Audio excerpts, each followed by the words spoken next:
Radhe Radhe friends, आप सभी कैसे हैं। उम्मीद करती हूँ सभी स्वस्थ होंगे और मैं भी एकदम ठीक हूँ। तो फ्रेंड्स, मॉर्निंग के बज रहे थे 9 और मैं और मेरे पापा जी और मेरी बेटी हो चुके थे रेडी। हमें कहीं जाना था किसी काम से। तो मैं, देवांशी और पापा जी हो गए थे बिल्कुल रेडी। तो मैं इसको बांध रही थी जो बच्चों की जो बेल्ट रहती है उसमें, क्योंकि हमने जाना था स्कूटी में और बच्चे बहुत ज़्यादा परेशान करते हैं टू व्हीलर में। तो इसीलिए मैंने इसको इस बेल्ट में बांध दिया और अच्छे से कस कर, और उसके बाद मैं हेलमेट लगा कर चल पड़ी स्कूटी की तरफ। और यहाँ पर ये हेलमेट मुझे बहुत ज़्यादा परेशान कर रहा था। इसका शीशा जो है वो लूज़ हो गया था और ये बार बार मेरे मुंह पे गिर रहा था। तो मैंने पापा जी को दिखाया और फिर पापा जी ने थोड़ा इसको टाइट किया। उसके बाद हम निकल गए थे घर से और सीधा हम पहुँचने वाले थे साईगलू, और वहाँ से हम चल पड़े सीधा कोटली की तरफ, क्योंकि हमें जाना था कोटली से थोड़े से आगे। फिर मैं आपको बताऊंगी कि हम कहाँ गए थे।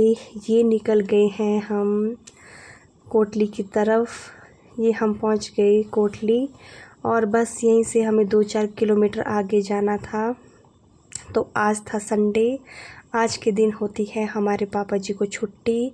और मैंने पापा जी को बताया कि जो मेरी बेटी है ना, उसको दवाई से तो थोड़ा उसका कोल्ड ठीक हो गया है, लेकिन उसका फ़ीवर ठीक नहीं हो रहा है।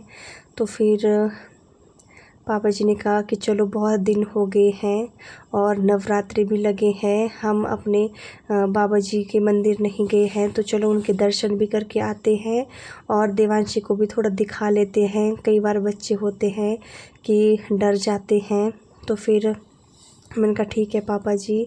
तो यहाँ हमारी स्कूटी एकदम से बंद हो गई थी, तो हम लोग चेक कर रहे थे इसको क्या हो गया। फिर मैंने इसको किक के साथ स्टार्ट किया, उसके बाद ये ठीक होगी और चल पड़ी। फिर से हम बैठ गए और चल पड़े अपने मंजिल की ओर।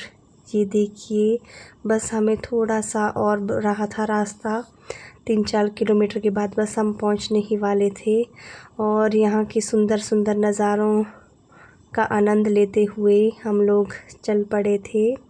यहाँ से आगे अभी बहुत मैंने स्पीड पे रखी है वीडियो, तो इसीलिए आपको ज़्यादा पता नहीं चल रहा होगा, लेकिन रियलिटी में ना ये बहुत ही सुंदर जगह है। तो हम कोटली से आगे गए। इतनी सारे सुंदर है यहाँ की जगह, इतनी सुंदर सुंदर पहाड़ियाँ दिखती हैं। और साथ में यहाँ पर लोगों ने नीचे की तरफ खड्ड की साइड में धान भी लगा के रखे थे। इसकी जो आप वीडियो में देख रहे हैं, इसकी निचली तरफ लोगों ने जो है धान की खेती की थी, वो थोड़ी थोड़ी दिख रही होगी। ये बहुत ही सुंदर और ब्यूटीफुल जगह है। मैं क्या ही बताऊँ आपको, मैं बता नहीं सकती। ये देखिए, इतनी सुंदर जगह थी ना, ये देखिए, बहुत ही ज़्यादा सुंदर। और यहाँ पर एक नदी भी थी नीचे। और फिर से हम लोग, मैं और पापा जी बातें करते करते चल पड़े। बीच बीच में हमारी बिटिया बहुत परेशान करने लग गई, पर हमें सच में बहुत मज़ा आया। आज हम लोग ऐसे, हमारा एक टूर भी हो गया, बच्चे को भी दिखा लिया अच्छे से। और इस वाले लिंक से हमें ऊपर जाना था।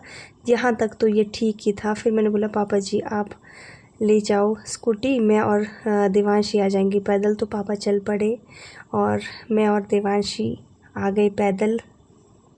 उसके बाद पापा जी आए और देवांशी को ले गए और मैं आ रही थी यहाँ अकेली पैदल।